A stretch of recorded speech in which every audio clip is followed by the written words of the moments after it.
ഞാൻ സുധാകരനെ ചെറ്റ എന്ന് വിളിക്കണം നിങ്ങൾ ആഗ്രഹിച്ചിരുന്നു, പക്ഷെ ഞാൻ വിളിച്ചിട്ടില്ല. അതാണ് ഇതിൻ്റെ എല്ലാം ഭാഗം കേട്ടോ. ഞാൻ അദ്ദേഹത്തെ കുറിച്ച് പറഞ്ഞ എന്താ, ചെറ്റത്തരമാണ്, രാഷ്ട്രീയ ചെറ്റത്തരം. ഈ ചെറ്റത്തരം എന്ന വാക്ക് എപ്പോഴാണ് ഇത്രമാത്രം അശ്ലീലമായി മാറിയത്, അല്ലെങ്കിൽ അൺപാർലമെന്ററി ആയത് എന്ന് മനസ്സിലാകുന്നില്ല. ഞാൻ വളരെ കാലമായി പറഞ്ഞുകൊണ്ടിരിക്കുന്ന ഒരു വാചകമുണ്ട്, നിങ്ങളുടെ മുമ്പിൽ പറഞ്ഞിട്ടുണ്ടാവും, കേരളത്തിലാകെ പറഞ്ഞിട്ടുണ്ടാവും.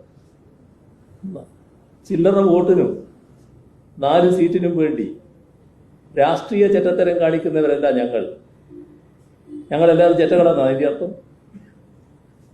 ഞങ്ങളെ പറ്റി പറയുമ്പോൾ പറയുന്നതാണ്, ചില്ലറ വോട്ടിനും 4 സീറ്റിനും വേണ്ടി രാഷ്ട്രീയ ചെറ്റത്തരം കാണിക്കുന്നവരല്ല ഞങ്ങൾ. എത്രയോ കാലമായി, ദശാബ്ദങ്ങളായി ഞാൻ പറഞ്ഞുകൊണ്ടിരിക്കുന്ന ഒരു വാചകമാണിത് കേരളത്തിലെ പൊതുവേദികൾ.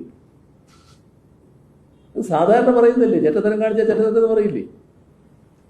അതല്ലേ ഉണ്ടായത്. അതിൻ്റെ അർത്ഥം അയാളെ ചെറ്റാന്ന് വിളിച്ചു എന്നാണ്, അയാളുടെ പേര് മാറ്റി വിളിച്ചു എന്നാണ്, അയാളെ വ്യക്തിപരമായിട്ട് എന്തെങ്കിലും അങ്ങനെ പേരെടുത്തുകൊണ്ട് ആക്ഷേപിക്കുന്നതേ ഉണ്ടായത്.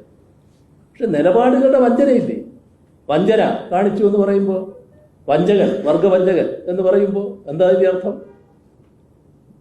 അതൊക്കെ നിലപാടുകളുടെ ഭാഗമായി പറയുന്ന കാര്യമല്ലേ, സ്വാഭാവികമായിട്ട്